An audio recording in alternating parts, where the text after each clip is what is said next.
Hey everybody, welcome to episode 3. This episode covers our travels from Onslow to 40 Mile Beach to Cleaverville. We are currently at 80 Mile Beach, but that will be in the next episode. Apologies for my very frazzled look. I am totally overdue a hair wash. I've been for a massive walk this morning down at the beach, been completely windblown, done some cooking, done a lot of washing, except for myself. So that's what I'll be doing next. Enjoy the episode. I'll catch you at the end. So today we arrived at Onslow. We're at the Ocean Beach Caravan Park. The sights across the front are pretty cool. We didn't get one of those. But tonight at 7:30 is a stairway to the moon, apparently. So here's the beachfront on a very low tide. So I imagine 7:30 is when the tide's at its lowest, but apparently we should be able to stand here and see it. Some beautiful smells coming from people's campsites at the moment. Had no appreciation for Onslow and how much history and beauty is here, but I'm glad we took the 80k off the beaten track to come and check it out.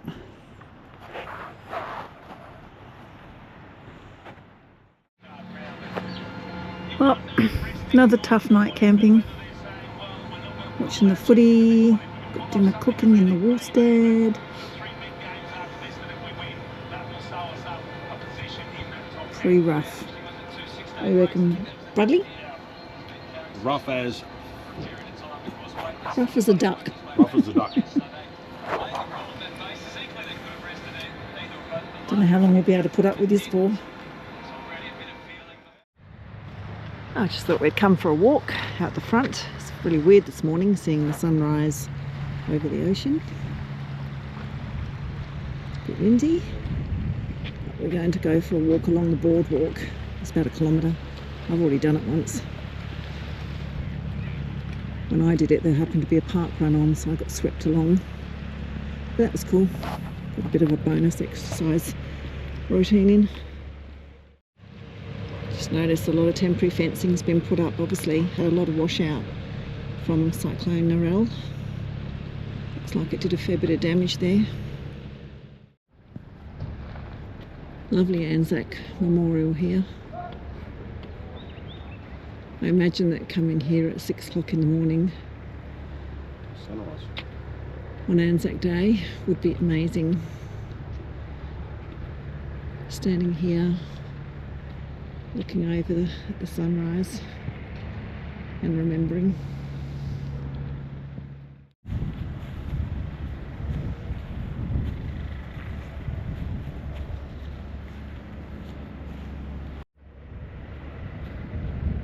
Nice spot for fawsies.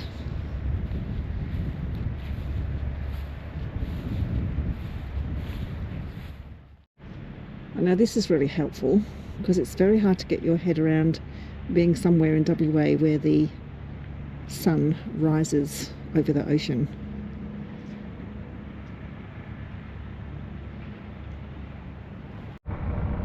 This is really cool. Not sure why it's all under construction, but it's got a big fence around it. Cool. Another lovely area on the foreshore. A barbecue area and seats. Obviously you can see all the different constellations during the year. That's really cool. God, the kids would love that. Put it on, what are we now? July. Oh, August. 1st of August today. So assuming that goes in the north. And that's what you can see. Pretty cool. This is the new area of the caravan park. It's what they call the upper section. Nice playground for the kids. Looks a bit squishy, kind of like where we are.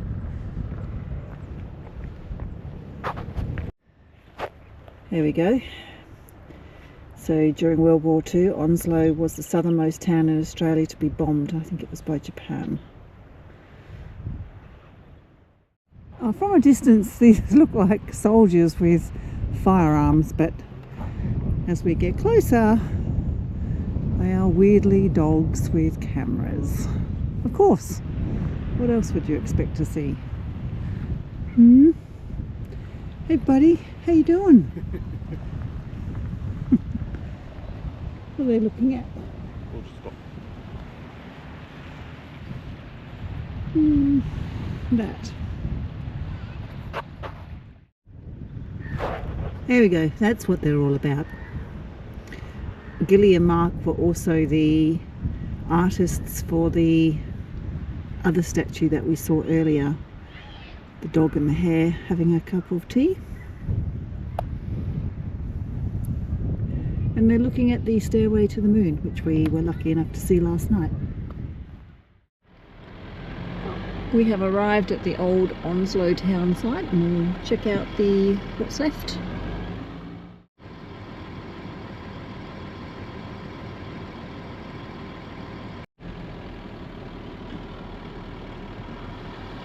Oh my goodness, there used to be a store here. Campbell and Cranley Street. There's a bit of a remnant of a building coming up.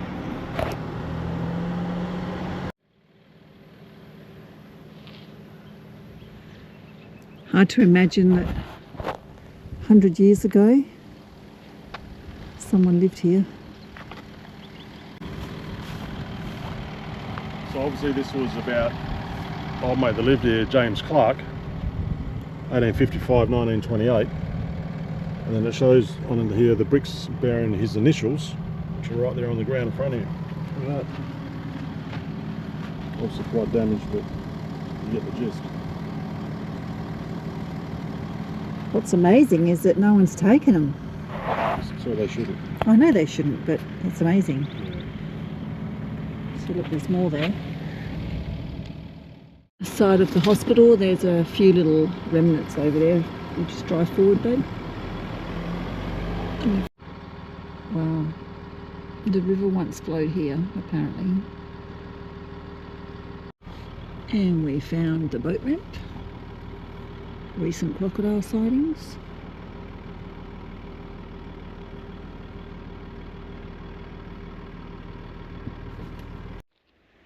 Okay, this is the police district. Amazing that that's probably the one building here that's managed to be preserved, together with, unsurprisingly, the cell block. I guess they needed to build that strong.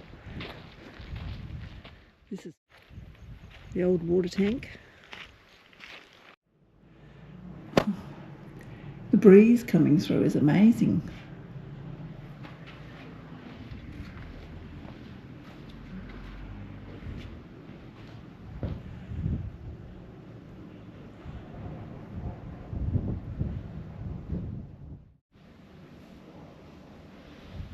Sure.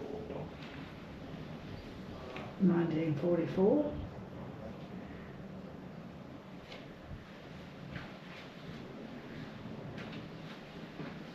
And 1975. 44.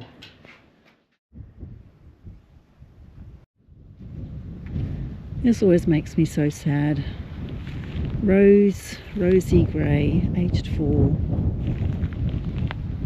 And this one must be Dad.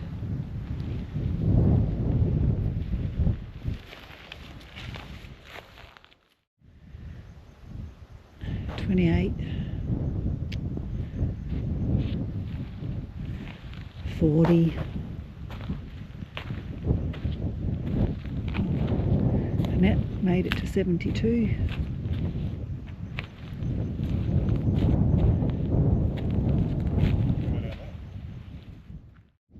Oh, I don't suppose that was here 100 years ago. All that. I'm talking about the building, not my husband. So this little area was signposted as 5 Mile Pool. No one here, so we thought we'd come in and have a look. What a magic spot.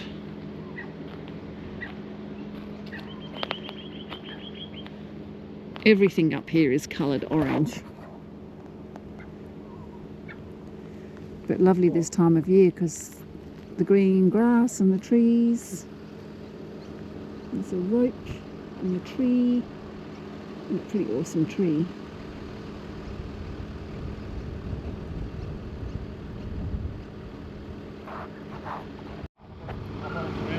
Well, Brad's just plotting out the caravan spot for next time we come. Right, put the caravan there. A bit wonky donkey over here. Yeah, but yeah, definitely. Oh, I love that tree. It's so cool. Fireplace and fire pit. Beautiful. Well, we've arrived at 40 Mile Beach. We made a booking fairly late, so we took whatever site we could get.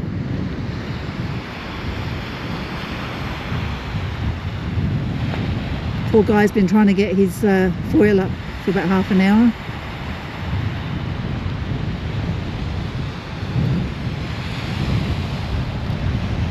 So, yeah, obviously one of the sites up there would have been better. This one's a bit wonky donkey, but she'll do us for a couple of nights. Caretaker's up there somewhere. I'm assuming this is low tide. We're getting towards it. It's quite windy and everyone else has got their vans parked around the other way, but not really sure how they manage that. But we decided we'd sooner have the afternoon shade and a bit of breeze. Hey bud.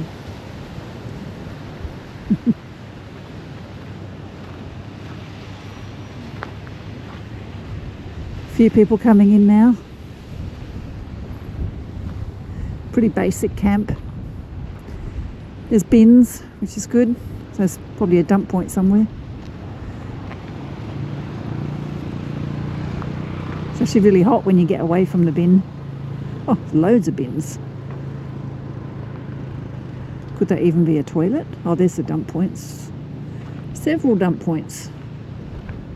Oh, no shortage of spots to put your dumplings.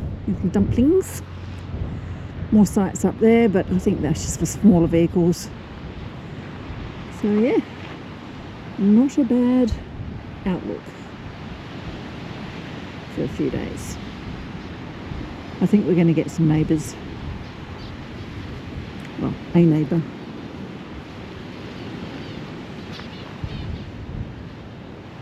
Very nice.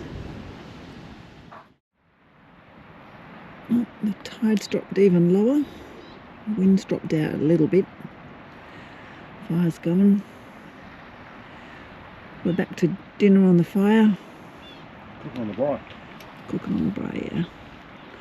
Clouds have rolled in this afternoon because it's going to be a bit of a front hitting WA tomorrow. It's supposed to be 100 mil of rain in Exmouth. And Onslow's going to cop it, but we're hoping we might just be a little bit further north enough that we won't get it. Fingers crossed.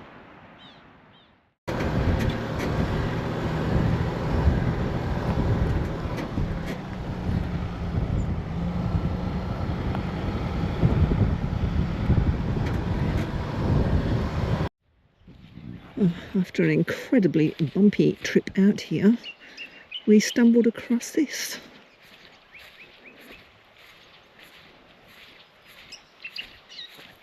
Wow.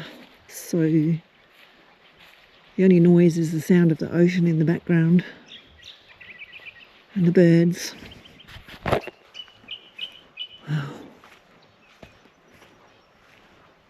Well, this was worth it.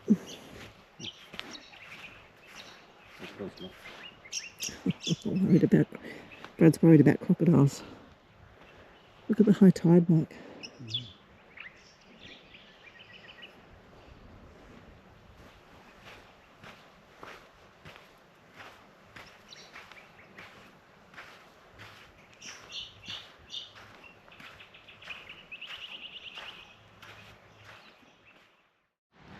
Oh, just about full tide again. It must be about 1 o'clock in the afternoon and we've started on tonight's dinner.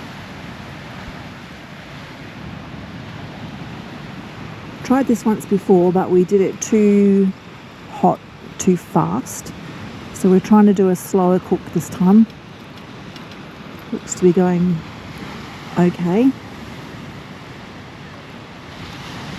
If it gets too cooked, I'll just wrap it in some foil. But I expect that's going to take several hours. It's like 4 hours later.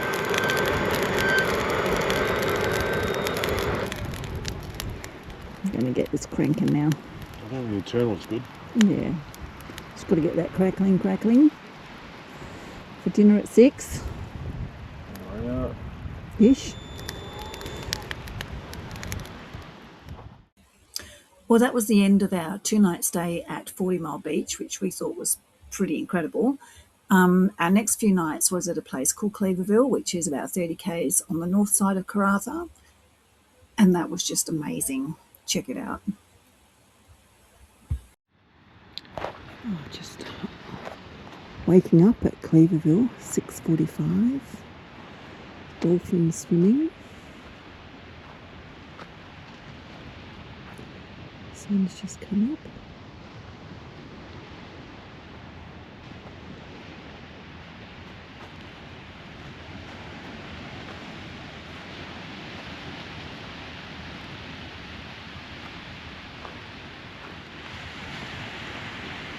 Very low tide.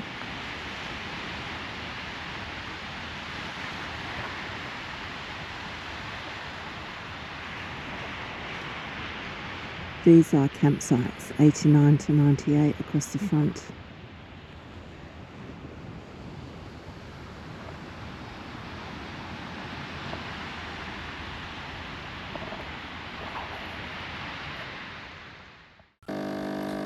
Usual start to my day, a nice long cup of black coffee. Douche.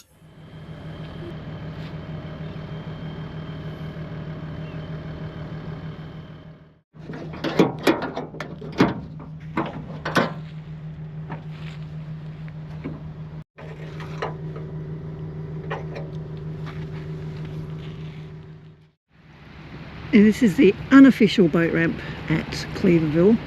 It's way down the other end to the one that's marked. The one that's marked goes into the river, and apparently you take your life in your hands if you're someone prone to being bitten by sandflies and mosquitoes. So this is the one that we found most people were using. Here we go.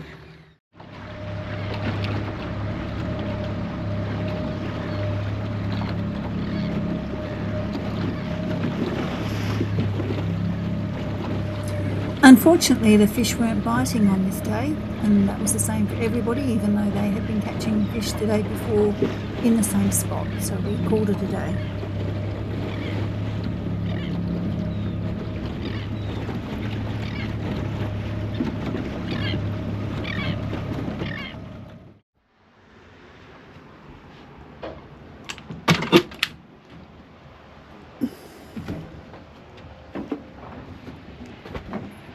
Mornings.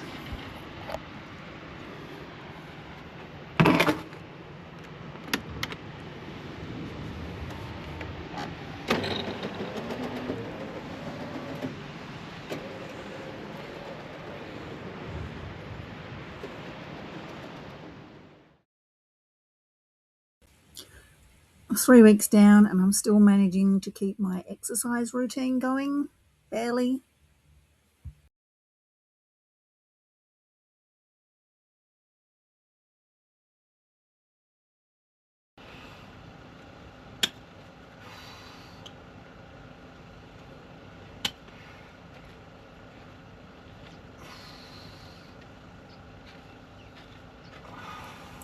As lovely as Cleaverville was, we decided to boost out a night early so that we wouldn't have such a big drive the next day to 80 Mile Beach, and we found a great little 24-hour rest up at De Grey. So that concludes episode 2. Our next leg will be 80 Mile Beach and Barn Hill, which we'll do over the next week before we get to Broome. So until then, thanks for watching. Catch you soon.